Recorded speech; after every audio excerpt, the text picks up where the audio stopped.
একবার সাহাবী হযরত জাবের দয়াল নবীজি সাল্লাল্লাহু আলাইহি ওয়াসাল্লামকে দাওয়াত করলেন।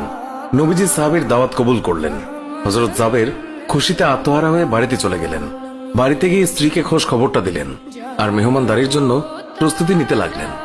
বড় ছেলে আব্দুল্লাহকে নিয়ে খাসি জবাই করে অন্য কাজে যখন হযরত জাবের ঘর থেকে বাইরে গেলেন, ইতিমধ্যেই হযরত জাবেরের ছোট ছেলে ঘুম থেকে উঠে খাসি তালাশ করতে লাগলো।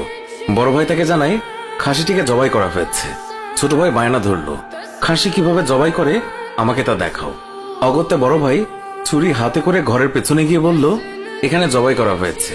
ছোট ভাই জানতে চাইল কিভাবে।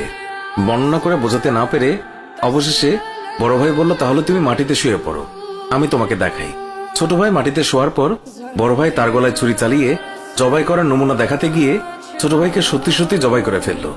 বড় ভাই যখন দেখল ছোট ভাইয়ের গলা থেকে রক্ত গড়িয়ে পড়ছে, সে ছটফট করতে করতে একসময় নিস্তেজ হয়ে গেছে। তখন বুঝলো ব্যাপারটি কি ঘটেছে। আতঙ্কিত হয়ে সে নিকটবর্তী খেজুর গাছের চূড়ায় উঠে আত্মগোপন করে রইল। এদিকে হযরত জাবের পুত্রদের খোঁজে বাড়ির পেছনে এসে ছোট ছেলের অবস্থা দেখে থমকে গেলেন। অতঃপর তাকে বুকে করে স্ত্রীর কাছে গিয়ে বললেন, তাড়াতাড়ি একটি কম্বল নিয়ে এসো, বাচ্চাটিকে শুইয়ে দিই। স্ত্রী রক্তমাখা সন্তানের লাশ দেখে চিৎকার করে কাঁদতে লাগলেন। কিন্তু স্বামী হযরত জাবের তাকে সান্ত্বনা দিয়ে বললেন, আজ আমাদের শোক প্রকাশ করার দিন নয়, আজ দুঃখ দেখলে নবীজিও দুঃখিত হবেন। অতএব ধৈর্য ধারণ করো, কষ্ট করে হলেও মুখে হাসি ফুটিয়ে তোলো। তারপর তারা দুজনে মিলে ছোট ছেলেকে কম্বলে মুড়ে রান্নাঘরের পেছনে রেখে আসলেন। স্ত্রী রান্নার কাজে মন দিলেন। হযরত জাবের বের হলেন বড় পুত্র আব্দুল্লাহর খোঁজে। বাড়ির পেছনে গিয়ে ছেলের নাম ধরে জোরে ডাক দিলেন। গাছের উপর আত্মগোপন করে বড় ছেলে সব ঘটনা প্রত্যক্ষ করছিল আর ভয়ে কাঁপছিল।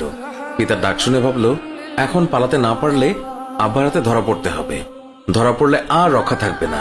পালানোর উদ্দেশ্যে গাছ থেকে লাফিয়ে পড়ে আঘাতপ্রাপ্ত হয়ে সেও মৃত্যুর কোলে ঢলে পড়ল। পিতা কাছে গিয়ে দেখেন আব্দুল্লাহর দেহে প্রাণের স্পন্দন নেই। বড় ছেলেকে কোলে তুলে তিনি বাড়ির ভেতরে আসলেন। স্ত্রীকে বললেন আরেকটি কম্বল নিয়ে আসার জন্য। বড় ছেলের এই অবস্থা দেখে দরদিমা পুনরায় আর্তনাদ করে উঠলেন। স্বামী তাকে পুনরায় সান্ত্বনা দিয়ে বললেন, ধৈর্য ধরো, আজ আমাদের দুঃখ প্রকাশের দিন নয়, আজ আমাদের পরম আনন্দের দিন। দয়াল নবীজি অল্প কিছুক্ষণের মধ্যেই আমাদের ঘরে তাশরিফ রাখবেন। তারপর দুজনে মিলে বড় ছেলের লাশ ও কম্বলে মুড়ে ছোট ছেলের লাশের পাশে রাখলেন। স্বামী স্ত্রী তাদের চোখের পানি মুছে মুখে হাসি ফুটিয়ে তুললেন। হযরত জাবের বাড়ির সামনে দাঁড়িয়ে নবীজির আগমনের অপেক্ষা করতে লাগলেন। অল্পক্ষণের মধ্যে নবীজিকে উটের পিঠে করে আসতে দেখা গেল। হযরত জাবের আনন্দে আত্মহারা হয়ে দৌড়ে গিয়ে স্ত্রীকে নবীজির আগমনের সংবাদ দিলেন এবং পুনরায় তিনি দৌড়ে নবীজির সামনে চলে এলেন। নবীজির উটের কাছে গিয়ে তাকে বাড়ি পর্যন্ত এগিয়ে আনলেন। নবীজি জাবেরের ঘরের সামনে উট থামিয়ে তার ডান পা মুবারক মাটিতে রাখলেন, বাম পা মুবারক এখনো নামাতে বাকি। এই সময় জিবরাইল আলাইহিস সালাম আল্লাহর পক্ষ থেকে নির্দেশ নিয়ে তিনি উৎসাহিত হয়ে বললেন, ইয়া রাসূলুল্লাহ, আল্লাহ আপনাকে জাবেরের ছেলেদের সঙ্গে নিয়ে খানা খেতে বলেছেন। অতঃপর নবীজি সাল্লাল্লাহু আলাইহি ওয়াসাল্লাম সাহাবায়ে কেরামকে নিয়ে জাবেরের ঘরে তাশরিফ রাখলেন। তাদের সামনে হযরত জাবের দস্তরখানা বিছিয়ে দিলেন। তার স্ত্রী খাবার বেড়ে দিলেন আর তিনি সেগুলো এনে মেহমানদের সামনে হাজির করলেন। তারপর তিনি নবীজিকে আরজ করলেন, ইয়া রাসূলুল্লাহ, দয়া করে খানা শুরু করুন। নবীজি বললেন, হে জাবের, তোমার ছেলেরা কোথায়? তাদেরকে ডাকো। হযরত জাবের বললেন, ইয়া হাবিবুল্লাহ, আপনি দয়া করে খেয়ে নিন, ছেলেদেরকে আমি পরে ডাকবো। আল্লাহর রাসূল পুনরায় বললেন, তোমার ছেলেদেরকে ডেকে নিয়ে এসো, তাদেরকে সাথে নিয়ে খানা খাবো। হযরত জাবের ও তার স্ত্রী হাত জোড় করে পুনরায় আরজ করলেন, ইয়া রাসূলুল্লাহ, আপনি খানা খেয়ে নিন, আমরা তাদেরকে ডেকে দিচ্ছি। তখন নবীজি বললেন, হে জাবের, এই মাত্র জিবরাইল ফেরেশতা আমাকে আল্লাহর নির্দেশ জানিয়ে গেলেন আমি যেন তোমার ছেলেদের সঙ্গে নিয়ে খানা খাই। নবীজির এই কথা শুনে হযরত জাবের এবং তার স্ত্রী আর ধৈর্য ধরে রাখতে পারলেন না।